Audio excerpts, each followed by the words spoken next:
Alright, so we're going on to our second video. Here we're going to talk about resistors. So we talked about resistance in the last video and resistivity, and now we're going to talk about resistors. These are little components, components that provide resistance.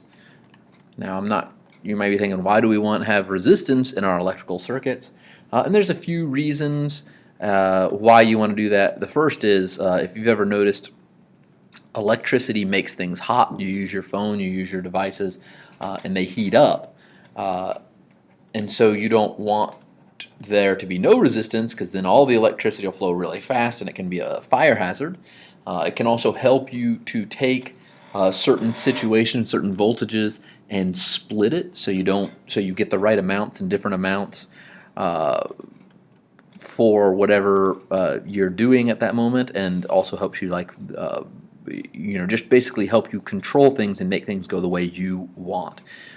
So last video I talked real briefly, I mentioned about drawing circuits, and so I said we could draw the lines. So just real quick, a quick note on those lines. There's a few things when you're drawing these wires. You may see something like this where wires cross each other.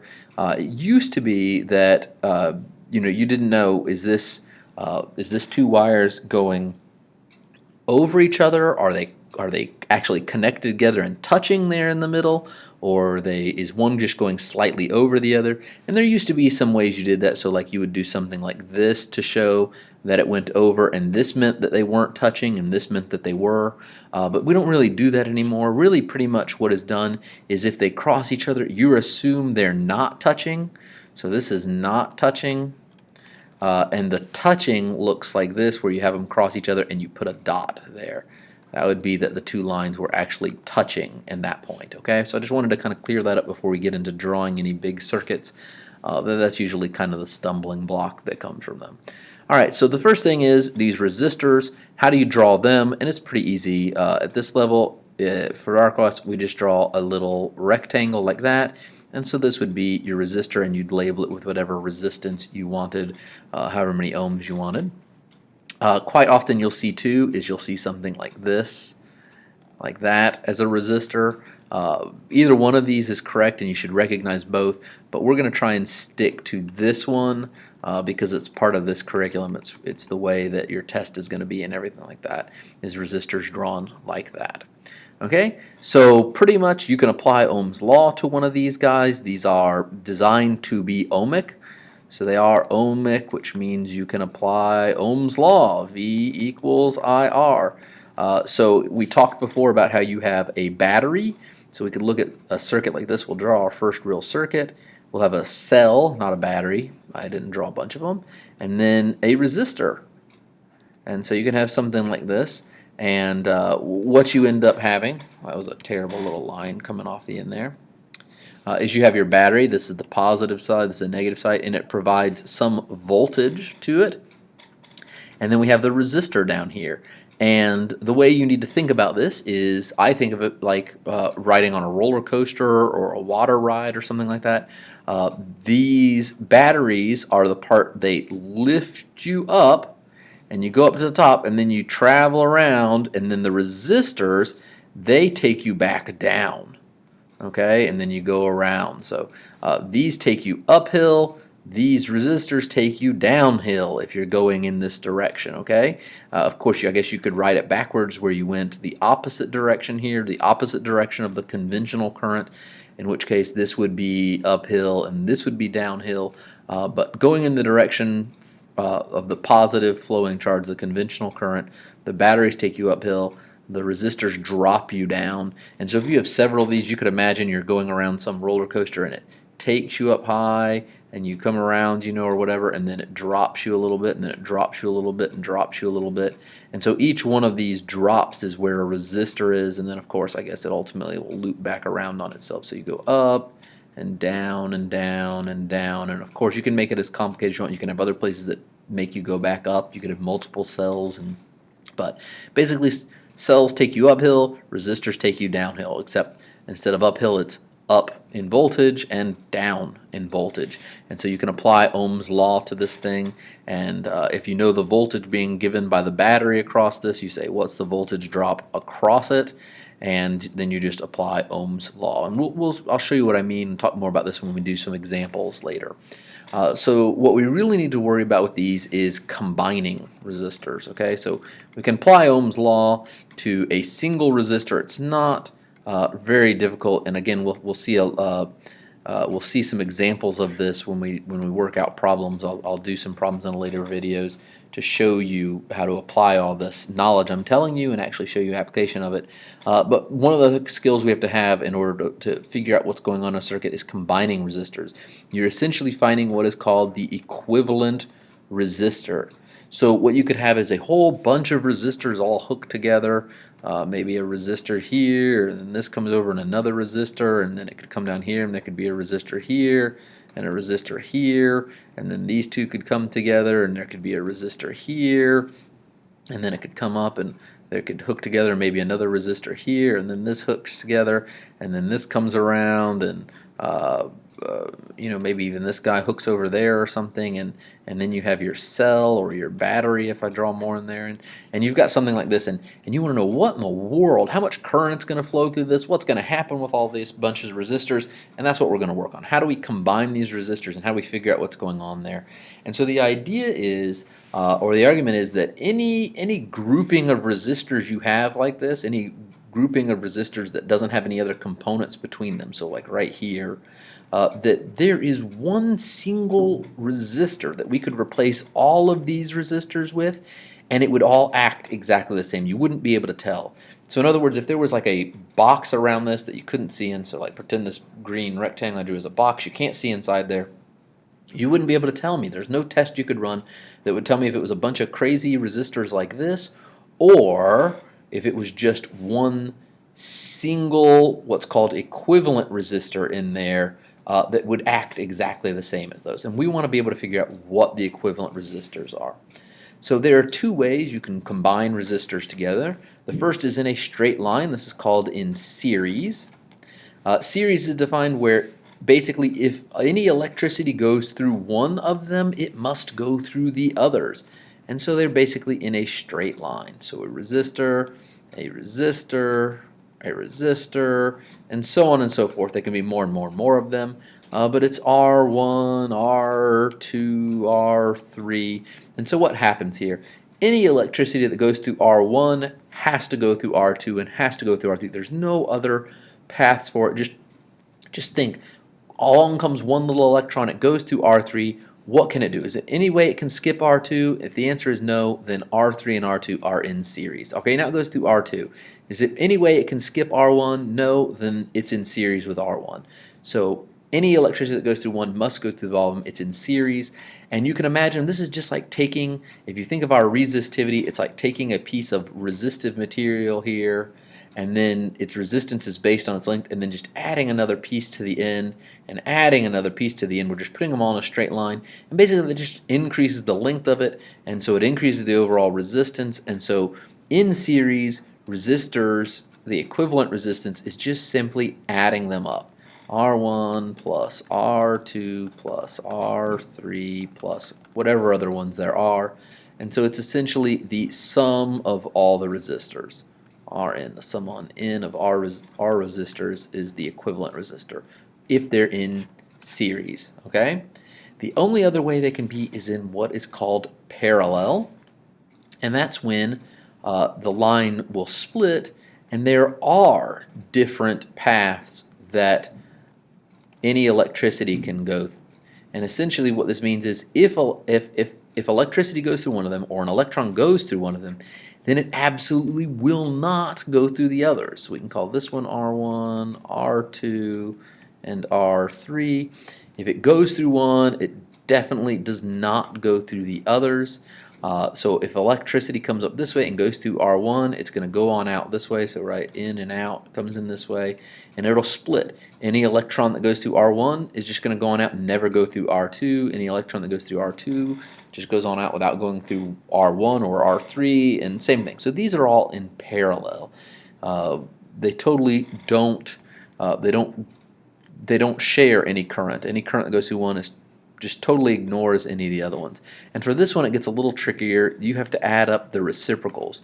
1 over R equivalent is equal to 1 over R1 plus 1 over R2 plus 1 over R3, so on and so forth. So 1 over R equivalent is simply the sum of 1 over any resistors that you have, R1, R2, R3, R4, and you just add them up. So these are our two ways of finding equivalent resistors, and what you have to decide is which one they are. Are they in series or are they in parallel?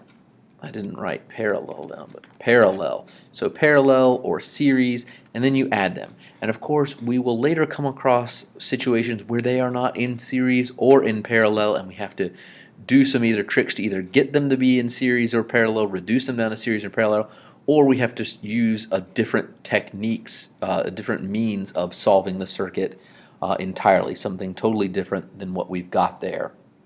Okay, so your essential, this essential idea of what you're going to want to do to solve something like, say you saw a bunch of resistors like this, is what you're going to want to do is to solve a circuit. There's a little steps you can just kind of follow through, an algorithm to go through, and it's a lot easier sounding than it is in practice. At least this first step is, and the first step is reduce to 1 R equivalent, reduced to down to just one resistor that we can replace the whole thing with. And then you apply Ohm's law to that one resistor. So you apply Ohm's law to that one resistor and figure out everything you can about the voltage drop across it, the current flowing through it, and then of course we know the total equivalent. And then what you do is you step back. You step back. You undo the last step. So if let's say it took you like several, 3 or 4 steps to actually reduce to one equivalent resistor, you take your first step back. So you've drawn 3 or 4 pictures, and you'll see this when we do it. We had a complicated thing, we reduced it a little bit, we reduced it a little bit, we reduced it a bit, got down to 1 resistor, and we're going to step back. And when we step back, you have to carry back some information you just found from Ohm's law. If you are taking, and your step back takes the equivalent resistor and makes it resistors in parallel, then you carry back voltage. So you step back, and for parallel, you carry back voltage. And again, I'll show you this when we do it. Don't worry if you're too confused. After we do the after we do the example, we finish this one, we'll do the example video. Just come back and watch this again. It should make more sense. You kind of have to watch them together, but it's too long to do in one video. If they're in series, you carry back the current. So let's think about this and how it makes sense. So let's say I reduced this down and I had just one resistor. And then I applied Ohm's law, V equals IR, and I figured out what the current was and what the voltage drop across it was. Well, remember our definition of series said that any current that flows through one must flow through all of them. So whatever the total current is flowing through here, I'm going to take that, I'm going to step back, and I'm going to apply that current to each one of them. They each have that same current for them. Okay, whatever it was. They're each going to have a different voltage drop because they're each a different resistor, and that means they're a different, remember we think of the resistors as the drops on the roller coaster that we're going, and this one may drop you really far, and these might be 2 smaller drops, in which case, the voltage drops that happen across each, we'd have to go back then and calculate it. So we'd look at it and say, all right, I know R, I know I can apply Ohm's law here and get what the voltage drop is here and here and here, but they all have the same current because they're in series. For parallel, they don't have the same current because the current comes in and splits up, and they each just get a fraction of the total current. So if I reduce this to one resistor, one equivalent resistor here, and apply Ohm's law, I cannot just take this current back to each one of them because they split it. Now the total current through each one of them will add up to our total I. So if this is like I1, I2, I3, then that total, whatever the current is here, will equal I1 plus I2 plus I3. That's just conservation of charge. But what is the same for each of them is the voltage. You could imagine if we attached if there was a voltage drop from here to there. Remember, we treat wires like they don't drop our voltage at all. Well, then all three of these guys, they're all the same height on the hill, and they're each going to drop down to the same level, because over here we're at the same ground level, and over here we're at the same height. So they each have to drop you the same amount. The only difference that's going to matter is then more like current, is like how fast they kind of drop you. Is one, they're going to drop you both from this level to this level. It could drop you like this, or it could drop you like that, or really nice and slowly. But they all three are going to make the same drop, so they all have that same voltage, V, V, V, V. Up here, the voltages were different. This would be a V1, a V2, and a V3. Okay, so you step back, you carry back with you either the voltage or the current, depending on what you're stepping back to, and then you go back and you repeat steps 2 to 3. You go back, you apply Ohm's law to each resistor. Then you step this one back. Say this one splits into 2 in the series. Then you carry it back and solve the series ones. And you just keep going back and forth. And again, we'll do a nice example of this, and you'll get to see it, okay? The last little thing we've got is what are called potentiometers, okay? And these are basically just a way to make variable resistors. And so the symbol for it, these potentiometers, you need to know what these are. But these are variable resistors. Variable resistors. Okay? And so the way this works is you basically have some sort of resistive material like that, and then what you have is another wire that comes out of it, and you can just slide this wire back and forth along the resistive material, and then any current coming in and trying to go over this wire has to go through either more or less of the resistive material. Okay? Usually they look something like this, where they're circular shaped, and they have 3 little posts coming out of it, and you don't really see what's going on inside, but in the inside what you have is a circular piece of resistive material like this, right? And then from the center post you have this little knob you can turn on it, and what it does is it turns this and rotates it along that resistive material so that it can go through. So any current coming in here and coming back out that way has to pass through different amounts of current. If it's turned way over to here, then the electricity has to go through all the resistive material and then back over here. And of course the resistivity is, the resistance is based on how the length of the resistive material. So you're basically just changing the length of the resistive material. And then this has 3 posts because it's what's called a voltage divider. So back up here, if we look real quick, this is what's called a current divider. If you notice, it splits the total current up. And one of the things I didn't note here is, all the current is the same. What I should have noted is this voltage total here, this V total, is equal to the voltage drop across each one. So if somebody had you and they said, all right, all we have is a 10-volt battery, but we need to get 5 volts out of it, you should be able to come up with use a few resistors to split that 10 volts up such that across at least one or maybe across 2 of them you have a total of 5 volts. And so like if you had a device that couldn't run on 10 volts but you only had a 10 volt source and it had to use 5 volts, you can use a series of resistors. It's called a voltage divider, and you can actually split that up. You can use this like a voltage divider too, where as you rotate this around it'll change the voltage drop between these 2 posts because it changes that resistance. And because Ohm's law, V equals IR, you can change the total resistance, which changes the current going from the first to the middle post, and then also changes that voltage drop between them. It's a voltage divider.